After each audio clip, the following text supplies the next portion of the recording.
And the ahadith mention at least two massive wars. The one of them with the Muslims and the Romans on one side and a third party on the other.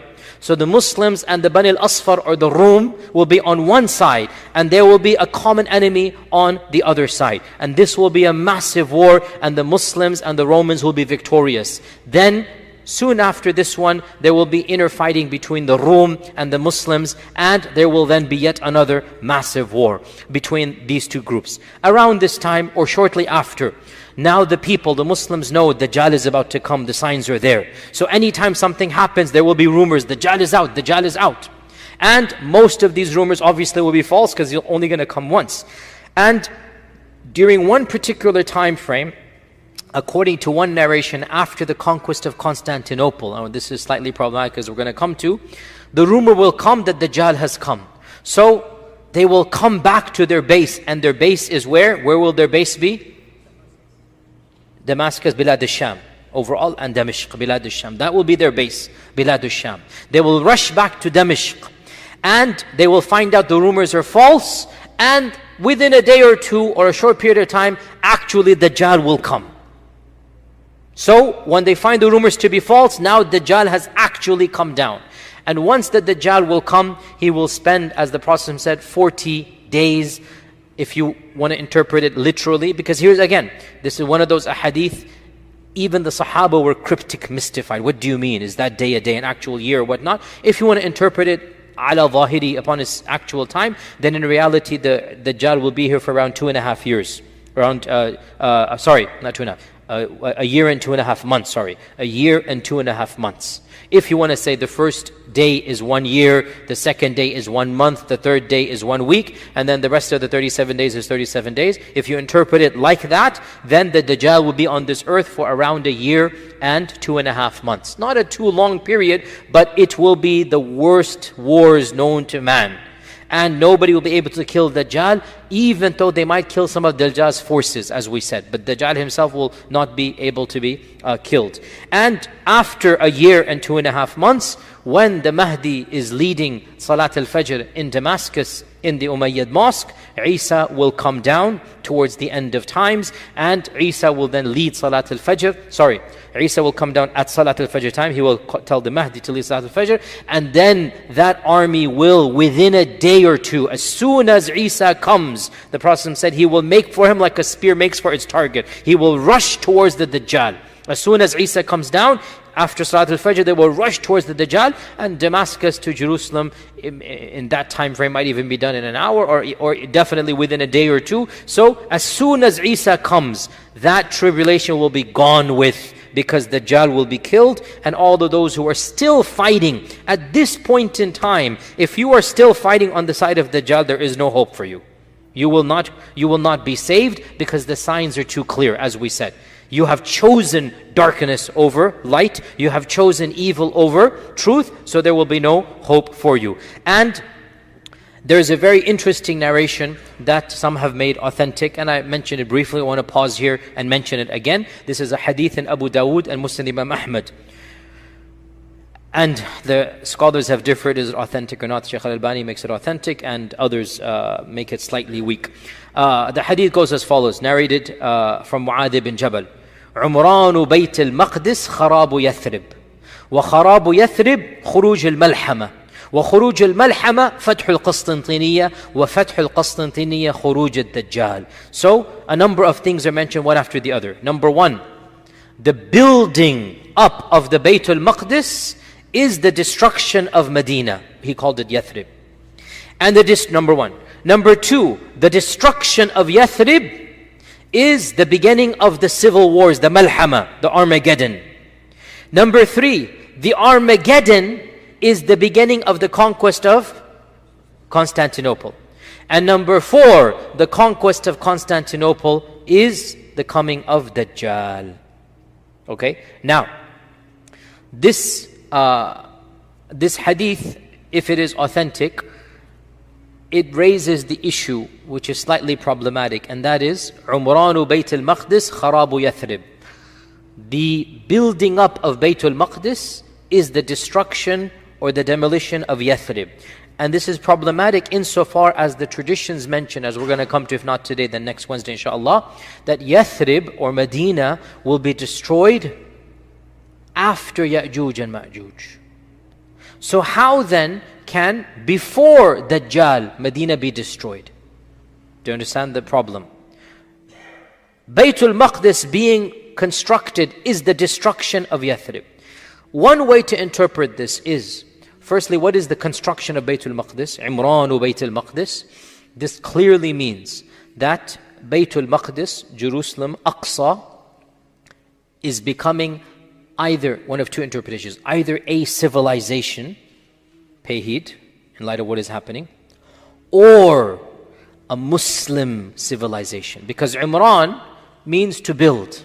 عَمَّرَ يُعَمِّرُ إِنَّمَا يَعْمُرُ مَسَاجِدَ اللَّهِ عِمْرَانُ بَيْتِ الْمَقْدِسِ. The construction or the building or the civilization of Baytul Maqdis. It doesn't say by Muslims or non-Muslims. So either it is a generic building up of Baytul Maqdis, that land becomes a land of civilization, a land of strength, a land of power. And it is clearly in our times a land of whatever, however angry what is going on, we cannot deny. All you need to do is look at the top 100 Fortune 500 companies, whatever, how many are based over there, their economy, their scientists, whatnot, and also the number of people living there, and Allah knows best. Or we can say, Imranu Bayt al-Maqdis by the Muslims. And that's going to take place after the killing of the Dajjal. Either way, time frame is similar. That is going to signal the destruction or the kharab of Yathrib. Now, the only way then, if this hadith is authentic, is that we say the building up of Jerusalem will signal the beginning of the end of Medina, but not the actual end of Medina. Because the actual end of Medina will come towards the very end of times. So some things are happening that Medina will become empty and empty and empty. And this will begin with the construction or the Imran of Baytul Maqdis. Now, the destruction or the kharab of Medina is the Malhama, the Armageddon. That much is clear because the Mahdi is coming from Medina. His followers will come from Medina. The Prophet ﷺ said, when the Malhama takes place, some of the best people on earth will leave Medina to go to Sham. So there's going to be civil war, and the Muslims realize we need to fight against Dajjal. So Medina will be emptied and emptied and emptied. And so this also makes sense. وَخُرُوجُ الْمَلْحَمَةِ فَتْحُ الْقَسْطَنْطِينِيَّةِ. The beginning of the Armageddon is the conquest of Constantinople. This means that, and this is my interpretation from 2 weeks ago and last week, the Armageddon, the Malhama, isn't just one war. It is a series of wars. Because the conquest of Constantinople is one of the wars of the Malhama. It's taking place within the Armageddon. So the Armageddon or the Malhama isn't just one battle. Yes, there will be the final battle, no doubt, between Isa and Dajjal. That is the end of the Armageddon. There will be one or two very big battles. Like the Prophet said, out of 199 will die. That is one of those battles. The Euphrates River will uncover its gold. That is another battle. All of these are some of the bigger battles. But in my interpretation of the hadith, and this is my ijtihad and I could be wrong, it doesn't appear that the Malhama is one battle. And this hadith proves it, because there will be battles after Constantinople, and yet the Prophet ﷺ is saying, خُرُوجُ الْمَلْحَمَةِ فَتْحُ الْقَسْطَنْطِينِيَّةِ. The beginnings of the Malhama is the conquest, will signal the conquest of Constantinople, and then the conquest of Constantinople, وَفَتْحُ الْقَسْطَنْطِينِيَّةِ خُرُوجُ الدَّجَّالِ, will signal the coming of the Dajjal. So Dajjal will come, then Isa will come, then Isa will kill Dajjal. As soon as Isa kills Dajjal, barely has the day gone, maybe even the same day, or they haven't even rested fully. That's what the hadith is. They have not even recovered. So we can say 3 days, 7 days, but definitely not a few months. Without even recovery, immediately Ya'juj and Ma'juj will be sent out.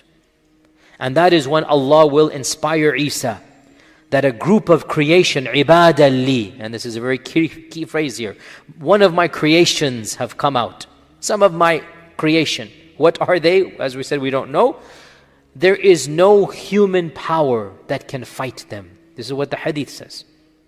Don't even think about fighting them. And as I said, this is very interesting, because even for Dajjal, Muslims are fighting his army. If people can fight the army of Dajjal, why can't they fight Ya'juj and Ma'juj? I talked about that last week. So, Isa is told, go and flee with my followers, go with the righteous people and hide. And so, they will hide for how long we do not know. Until finally they're about to starve to death. And so Isa begs Allah subhanahu wa ta'ala for help. And that is when Allah miraculously deals with Ya'juj and Ma'juj. Firstly, by eliminating all of them instantaneously. One thing comes, whatever happens, something attacks them at the neck, and instantaneously, simultaneously, all of them are killed. Secondly, the Muslims come out, the stench is overwhelming, etc., etc. They make dua to Allah, so then Allah gets rid of their corpses as well. And so the earth is cleansed by a rain, by the birds, etc., etc. Now, let us begin from where we left off now. So now we are from where we left off. After Ya'juj and Ma'juj, there shall be a period of luxury and peace, the likes of which this world has never seen since the beginning of time. The amount of peace and luxury that will take place, our Prophet ﷺ mentioned that one rumana, one grapefruit or one pomegranate will suffice an entire tribe. And one shank of lamb will be eaten by an entire subdivision of a city. In other words, the earth will give like never before. And in one version, it says that the snakes will play with the toddlers, and the lions and the wolves. The wolves will play with the lambs, for example. Right? These phrases are found. What we see in this is that after all of that fighting, years and years of Dajjal and Ya'juj and Ma'juj and whatnot, and we don't want to be alive when that happens. Those that live through, Allah will give them some peace. And this is the sunnat Allahi fi khalqihi. Inna ma'al usri yusra. Fa inna ma'al usri yusra. Inna ma'al usri yusra. This is the sunnah of Allah. Those people that saw the worst of the worst, and we do not want to be amongst them. We should seek refuge in Allah from living to see Dajjal. Na'udhu billahi min fitnati Dajjal. We don't want to be around when Dajjal comes. We don't want to be here. But if those people that are here, and they manage to eke through those years of turmoil and trial, that generation, then they shall be blessed like no other generation has been blessed since the beginning of time. How long will this time frame be? Some hadith mention 7 years. And are these 7 years or another? Allah knows best.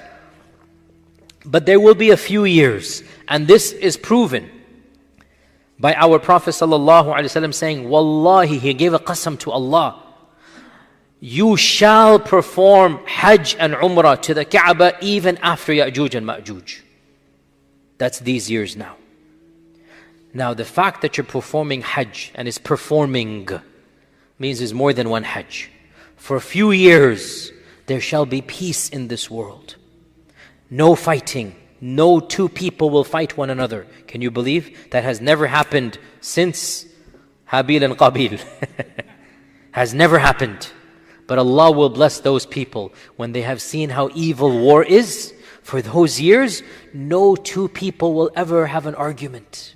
Khalas. Utter peace on this earth.